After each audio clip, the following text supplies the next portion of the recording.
This is our Polaris 280 pool sweep, or pool vac, or some people refer to them as a robot. And what I wanted to show you on this one is the head float, which is right here.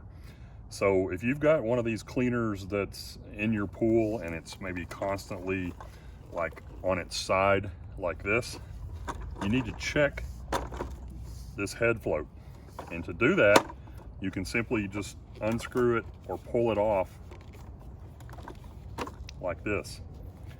And you want to check this by like shaking it to see if there's water inside of it.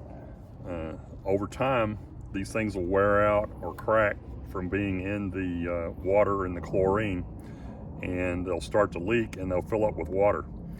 So when that happens, that's what causes it not to sit upright as it's running in your pool. So you'll want to check that. They're pretty inexpensive. You can get them on Amazon. I'll put a link down in the description. And to install it, you want to put it back on, and it should be anywhere from about a ½ an inch to an inch from this right here when you put it back on. We appreciate you watching our videos.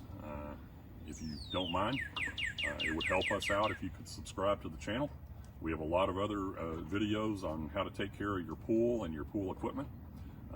Give us a thumbs up, and be sure and put some comments, questions if you have them, down in the comment section below. We love to try to help people out. Thanks again for watching. This is Don with the DIY Collaborative.